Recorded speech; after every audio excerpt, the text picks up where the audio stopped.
parmi vous. C'est vrai que la semaine de prière, elle a commencé depuis le lundi.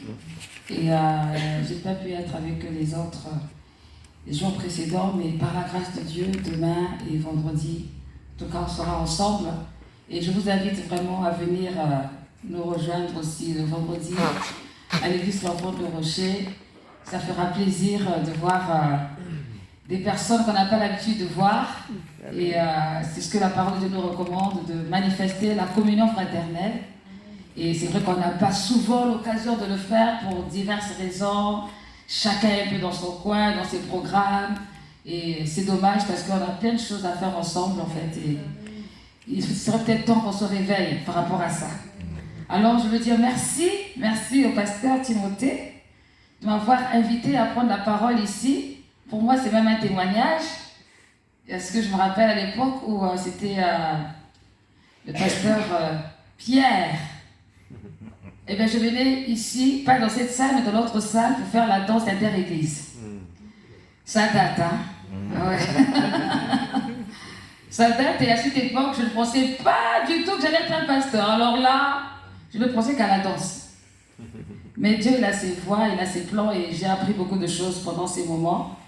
Et justement, durant ces temps où je faisais la danse, qui n'était pour certains que la danse, le Seigneur m'a emmené petit à petit à rentrer dans l'appel de mon ministère parce que j'ai dû affronter et confronter beaucoup de situations et ça a forgé le côté pastoral.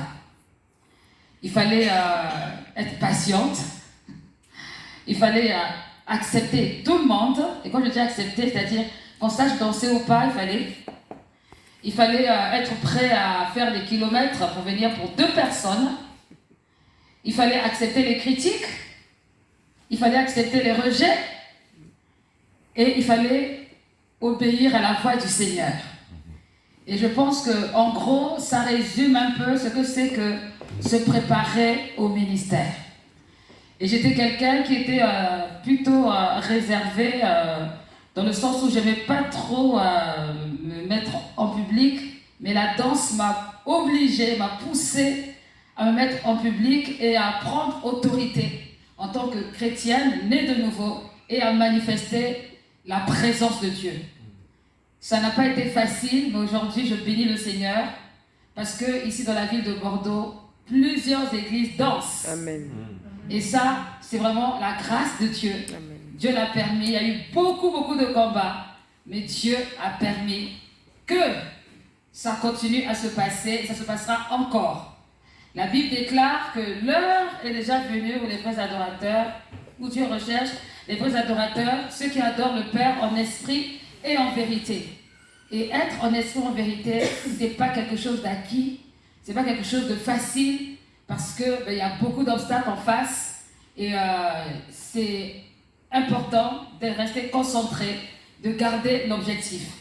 Donc moi, je suis vraiment dans la joie d'être là, de voir des personnes que je n'ai pas vues depuis 10 ans, David, voilà, et qui sont toujours là et qui sont fidèles à l'appel du Seigneur. Je bénis vraiment le Seigneur d'être là parmi vous et je glorifie Dieu de pouvoir dire quelques mots sur ce thème qui est tellement important que nous devons expliquer pour la semaine de prière universelle. C'est vraiment un thème choisi qui tombe à point parce qu'en plus à l'église, nous sommes en plein dedans. Donc Dieu ne fait rien au hasard. Je bénis vraiment le Seigneur pour cela. Je voudrais juste qu'on puisse fermer les yeux pour en prier quelques minutes pour ce partage que je vais apporter. Tendre Père, Dieu Tout-Puissant, sois encore honoré, Seigneur, parce que c'est toi qui ouvres les portes que personne ne peut fermer.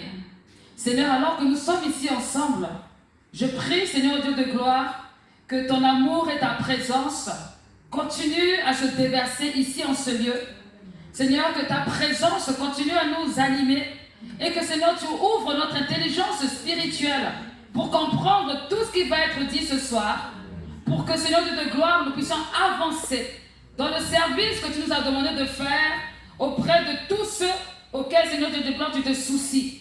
Nous te remercions parce que, Seigneur, en toi, il n'y a pas de hasard. Et nous savons que tu es le maître des temps et des circonstances. Sois honoré, sois élevé, Seigneur, pour cette parole que tu as inspirée ce soir. Que l'honneur et la gloire te reviennent à toi qui es Dieu. Dans le nom tout-puissant de Jésus-Christ, nous avons prié. Amen. Amen. Gloire au Seigneur. Alors, je parle toujours fort, hein, excusez-moi. Le thème, c'est s'équiper pour mieux servir. S'équiper pour mieux servir. En fait, oui. Parce que beaucoup de personnes veulent se lever et servir Dieu, mais ces personnes ne sont pas équipées. Et malheureusement, le manque d'équipement fait qu'il y a beaucoup de catastrophes dans le milieu chrétien. Ce n'est pas le fait d'être converti depuis 100 ans. Ce n'est pas le fait d'avoir un papa pasteur ou une maman pasteur ou encore, je ne sais pas, de chanter dans l'église. Ce n'est pas tellement ça qui compte en premier lieu. Mais ce qui est important, c'est d'abord de comprendre ce que c'est que réellement servir Dieu. Ce que c'est que rentrer dans la dimension du service. Quand on parle de s'équiper pour mieux servir, ça veut dire qu'on a le souci de se former. On a le souci de s'armer. On a le souci de se préparer. Pourquoi? Parce que on s'équipe en vue de donner quelque chose. On s'équipe en vue de fournir. Et servir, c'est apporter quelque chose à l'autre de la meilleure façon possible. Servir, c'est donner un peu de soi. Servir, c'est prendre une position inférieure pour apporter à l'autre pour que l'autre soit bien. Et si on n'est pas, si on n'a pas de recul, si on ne se met pas dans une position de serviteur, ça va être difficile de servir correctement. Et pour cela, on a besoin d'être équipé. Et l'équipement, en fait, va passer par beaucoup de choses. Il y a l'équipement spirituel, il y a l'équipement moral, et il y a l'équipement matériel. Vous savez, tout à l'heure, je faisais la visite de la maison, et j'ai vu qu'il y a une chambre froide. Cette chambre froide sert à la main tendue association qui fait partie de l'église. Ça veut dire que avant de pouvoir mettre en place cette alimentation qui devait être distribuée, il fallait penser à l'avance comment faire pour que les aliments soient conservés. Et ça, c'est ce qu'on appelle la préparation. Si des personnes qui s'en chargent ne mettaient pas en place la chambre froide de manière à ce qu'on puisse y apporter les aliments, même si on apportait beaucoup d'aliments, qu'est-ce qui allait se passer? C'est qu'il y aurait eu de la pourriture. Et ça n'allait pas être exploitable. Et beaucoup de personnes, parfois Dieu les appelle, oui c'est vrai, ils ont l'intention de rentrer dans l'appel, mais ces personnes ne rentrent pas dans la dimension de se préparer. Et ça fait que le service qu'ils vont rendre plus tard est un service qui est inadéquat, un service qui ne répond pas vraiment aux besoins du moment. Parce qu'on peut être appelé à servir, on peut être appelé à faire des choses, mais la manière de le faire ne sera pas pareille ici à l'église des îles, comme à l'église L'Enfant de le Rocher, ici à Bordeaux, ou à Paris, ou encore dans d'autres pays, en Italie, en Angleterre. Tout ça, Dieu nous prépare dans le secret, afin que nous puissions être le mieux possible et répondre à l'appel de la meilleure manière possible. Répondre à l'appel, se préparer, s'équiper pour mieux servir, c'est vraiment important de se poser avant. Ce n'est pas un effet de mode, ce n'est pas un effet de culture ou de coutume, c'est l'appel de Dieu. Et il faut le prendre avec considération. Lorsque quelqu'un se lève pour servir un si grand Dieu, un Dieu si merveilleux, qui nous a créés avec excellence, qui nous a créés avec considération, on ne peut en aucun cas le faire avec une négligence. On ne peut en aucun cas le faire avec à peu près. On ne peut en aucun cas le faire en se disant bon mais c'est pas grave, de toute façon l'essentiel c'est que j'ai fait. On doit avoir le souci du résultat. Ça veut dire qu'il y a la place de l'homme et puis il y a la place de Dieu. Dieu ne descendra pas de son trône pour faire ma place. Et moi je ne ferai pas la place de Dieu. Mais il faudrait que chacun puisse faire sa place. Voilà pourquoi j'aime la parole de Dieu. Dans la parole de Dieu, dans 1 Pierre 4, au verset 11, à partir du verset 10 plutôt, il est écrit que chacun de vous a reçu de Dieu un don particulier qui le mette au service des autres comme un bon gérant de la grâce infiniment variée de Dieu. Que celui qui parle transmette les paroles de Dieu. Que celui qui sert accomplisse sa tâche avec la force que Dieu donne. Agissez en toutes choses de manière à ce que la gloire revienne à Dieu par Jésus-Christ, à qui appartiennent la gloire et la puissance pour l'éternité. Amen. Et dans la suite du verset, on nous parle des souffrances. Pierre parle des souffrances qu'il faudra endurer en rentrant dans l'appel pour servir Dieu.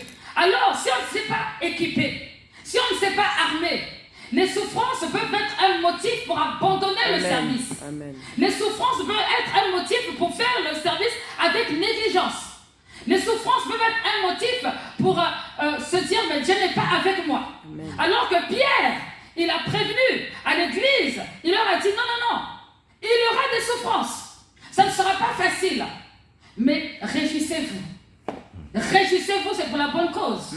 Bien aimé, beaucoup de personnes veulent servir le Seigneur, mais ils veulent servir le Seigneur dans un cadre bien arrangeant, déjà tout fait, c'est propre, c'est beau. La fois dernière, je regardais sur Facebook un endroit en Afrique, en plein désert. Il y avait 2 chaises, il y avait une chaire, non, il y avait 2 chaises de ce côté, une chaire, et puis il y avait les chaises de l'autre côté. Il faisait chaud, il n'y avait pas d'abri, et il y avait un pasteur, il fallait qu'il soit là pour répondre à l'appel. Il fallait qu'il prêche. S'il ne s'était pas préparé dans le secret, je pense qu'il allait dire, Seigneur, ça c'est une punition. Et je suis convaincu que beaucoup de personnes qui sont en France, comme nous autres, si on nous envoie là-bas, on va dire au Seigneur, Seigneur, ça c'est une punition. Qu'est-ce que j'ai fait pour mériter ça? Parce qu'on rêve d'un ministère tapis rouge. Là où tout est beau, là où tout est magnifique, merveilleux. Non, c'est pas ça que répondre à l'appel de Dieu. Et on ne choisit pas là où on veut servir. Et pour cela, il faut se préparer. Et un court témoignage, c'est que lorsque le Seigneur me préparait à rentrer dans l'appel, j'avais remarqué quelque chose de bizarre. Quand j'étais dans le groupe de louange, chaque fois qu'il fallait conduire la louange, c'est le jour où il n'y avait pas le guitariste.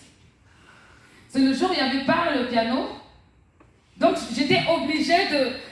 En fait, je mettais les bouchées doubles par rapport au jour où quand c'était les autres. Ah non, tout le monde était là, c'était parfait. Et c'est ce jour aussi que le pasteur décidait d'arriver en retard. Donc, au lieu que ça dure 1 heure, ça durait 3 heures. J'étais là en train de... C'était vraiment... Mais c'était impressionnant. Et les gens avaient remarqué que c'est bizarre, ça tombait toujours sur moi. Ça tombait toujours sur moi. Mais plus tard, j'ai compris que c'était la préparation du Seigneur. Ça fait de moi, par la grâce de Dieu, quelqu'un d'autonome, qui ne dépend pas forcément d'un chantre ou de... Qu'importe, tant qu'on peut servir le Seigneur quelque part, à n'importe quel endroit, on le fait. Voilà, il n'y a pas de complications. Donc, c'est important de rentrer dans la phase de l'équipement. Il faut s'équiper. Dieu nous équipe. Dieu nous équipe de façon spirituelle. Et de façon spirituelle, c'est important de noter 2 choses importantes. Dieu va nous équiper de façon spirituelle dans l'amour. Dieu veut que nous manifestions l'amour. Et l'amour que nous devons manifester, c'est d'abord envers Dieu. Parce que c'est lui qui nous a créés. C'est lui qui nous a donné l'opportunité d'être là, d'être en vie, d'être ensemble. Donc c'est d'abord dans l'amour envers Dieu.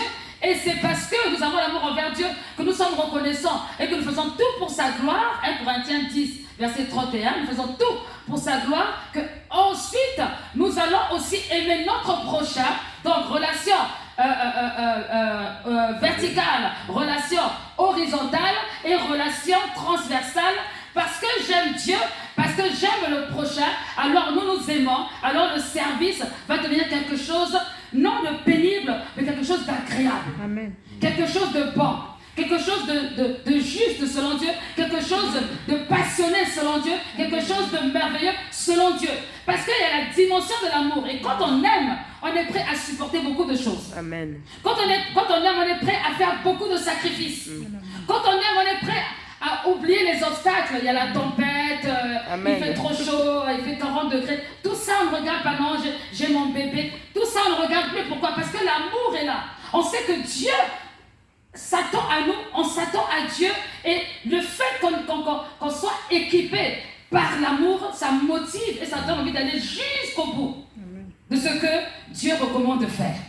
Donc Dieu va d'abord équiper la personne spirituellement.